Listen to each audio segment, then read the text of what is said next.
Everyone, स्वागत है आप सभी का आज के इस इंटरेस्टिंग लेसन के इंटरेस्टिंग सेशन में। आप तो जानते ही हैं कि हमने लास्ट सेशन में तीसरा पार्ट शुरू कर दिया था जिसका नाम है वाह रे हमदर्द।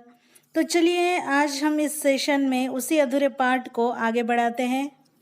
अब लास्ट सेशन में हमने देखा था कि लेखक सार्वजनिक अस्पताल में दाखिल थे और वहाँ पर उन्हें टांग से ज़्यादा फिक्र तो उन लोगों की हो रही थी जो उनसे हमदर्दी जताने आएंगे।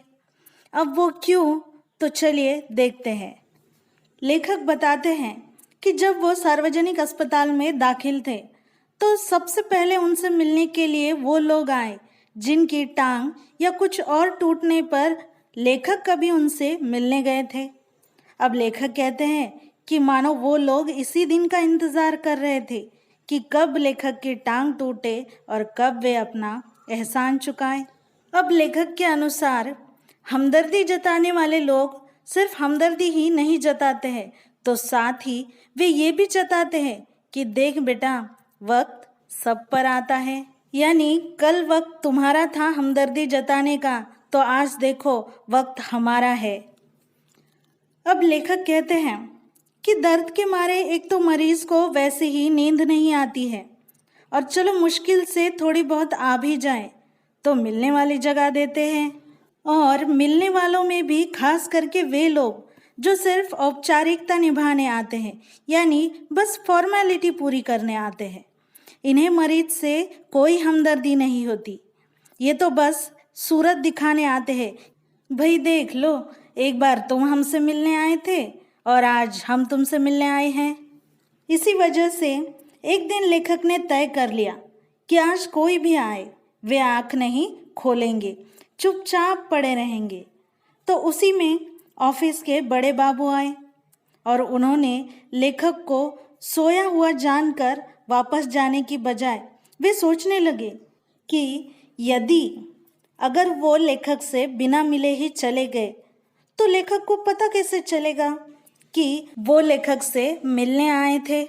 अतः उन्होंने धीरे धीरे लेखक को हिलाना शुरू किया। फिर भी जब लेखक ने आंखें नहीं खोली तो उन्होंने लेखक की टांग के टूटे हुए हिस्से को जोर से दबाया। दर्द के मारे चीखते हुए जब लेखक ने आंख खोली तो वे मुस्कुराते हुए बोले कि कहिए जनाब, अब दर्द कैसा है? एक मिनट रुकिए, कहीं आप भी तो ऐसी औपचारिकता निभाने के बारे में सोच तो नहीं रहे हैं ना? अरे भाई, मजाक था। चलिए आगे देखते हैं। मोहल्ले वाले अपनी फुर्सत से आते थे लेखक से मिलने। अब एक दिन जब सोनाबाई अपने 4 बच्चों के साथ आई तो लेखक को लगा कि आज फिर कोई दुर्घटना होगी। आते ही सोनाबाई ने लेखक की तरफ इशारा करते हुए बच्चों से कहा कि ये देखो तुम्हारे चाचा जी। अब लेखक कहते हैं कि सोनाबाई का अंदाज ही कुछ ऐसा था जैसे चिड़ियाघर में जाते ही जानवरों की पहचान कराते हुए बच्चों से कहा जाता है कि ये देखो बंदर। उधर सोनाबाई लेखक से बातें करने में व्यस्त थी तो इधर बच्चे खेलने में। एक बच्चा कुर्सी पर चढ़ा तो दूसरा मेज पर चढ़ गया। सोनाबाई की छोटी लड़की, उसने तो हद ही कर दी, दवा की शीशी लेकर कथकली डांस करने लगी। बातें करते करते लेखक का ध्यान रब रब की आवाज़ ने खींचा। क्या देखते हैं तो सोनाबाई का एक लड़का उनकी टांग के साथ ही लटक रही रेती की थैली पर अपनी बॉक्सिंग की प्रैक्टिस कर रहा है। अब इससे पहले कि लेखक उससे मना करते, सोनाबाई की लड़की ने तो दवा की शीशी ही पटक दी। बेचारी ने शीशी ही तोड़ दी। सोनाबाई ने एक पल लड़की को घूरा, गुस्से से देखा और फिर लेखक की तरफ हंसते हुए देखकर बोली, भैया पेड़े खिलाओ, दवा गिरना शुभ होता है। दवा गई समझो बीमारी गई। इसके 2 घंटों बाद सोनाबाई वहाँ से चली गई। लेखक से कहकर गई कि वह फिर आएगी। यह सुनते ही लेखक तो भीतर तक कांप गए। और लेखक डरे भी क्यों ना, जब सोनाबाई एक बार मिलने आने की वजह से इतनी बड़ी दुर्घटना हो सकती है तो फिर अगर वो दोबारा अपने बच्चों के साथ लेखक से मिलने आएगी तो तब क्या होगा। अब आगे देखते हैं।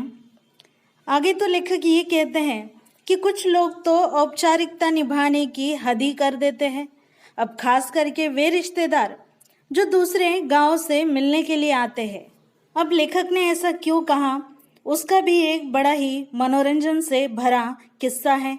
तो चलिए देखते हैं। एक दिन की बात है।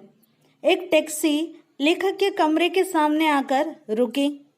उसमें से निकलकर एक आदमी आते ही लेखक की छाती पर सिर रखकर रोने लगा और कहने लगा, हाय तुम्हें क्या हो गया, कार वालों का तो सत्यानाश हो। अब लेखक ने दिल ही दिल में कहा कि भाई मुझे जो हुआ सो हुआ, पर तू क्यों रोता है, तुझे क्या हुआ। वह थोड़ी देर तक लेखक की छाती में मुंह गड़ाए रोता रहा। फिर रोना कुछ कम हुआ और जैसे ही रोना कम हुआ, लेखक की छाती से अपना सिर हटाकर जब उसने लेखक से आंख मिलाई तो एकदम चुप हो गया। और तब उसे एहसास हो गया कि वह गलत कमरे में आ गया है। फिर धीरे से हंसते हुए बोला कि माफ़ करना, मैं गलत कमरे में आ गया था। आजकल लोग ठीक से कुछ बताते भी तो नहीं हैं। गुप्ता जी का कमरा हाँ शायद बगल में है। अच्छा भाई माफ़ करना। और कहकर वह चला गया। लोग और लोगों की औपचारिकताएं। लेखक कहते हैं कि अब वही रोने की आवाज़ मुझे पड़ोस के कमरे से सुनाई दे रही थी। लेखक को उस आदमी से अधिक गुस्सा अपनी पत्नी पर आया। क्यों? क्योंकि उस आदमी को इस तरह से रोता देखकर लेखक की पत्नी ने उसे लेखक का रिश्तेदार या करीबी मित्र समझकर टैक्सी वाले को पैसे भी दे दिए थे। लेखक कहते हैं कि हमदर्दी जताने वालों की बात चल ही रही है तो उसमें वे लोग ज़रूर आएंगे जिनकी हम सूरत भी कभी देखना नहीं चाहते।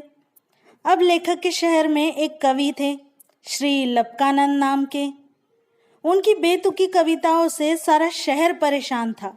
बेतुकी यानी बेमतलब की कविताएं। अब उनको अक्सर देखकर लेखक दूर से ही भाग खड़े होते थे। जानते थे कि जब भी मिलेंगे 10-20 कविताएं सुनाए बिना छोड़ेंगे नहीं। अब एक दिन बगल में झोला दबाए आ पहुँचे। आते ही कहने लगे कि मैं तो पिछले 4-5 दिनों से कवि सम्मेलनों में अति व्यस्त था। सच कहता हूँ कसम से, मैं आपके बारे में ही सोचता रहा। रात भर मुझे नींद नहीं आई। और हाँ, रात को इसी विषय में मैंने एक कविता बनाई है। यह कहकर वह झोले में से एक डायरी निकालकर लगे सुनाने। असम की राजधानी है शिलोंग। असम की राजधानी है शिलोंग।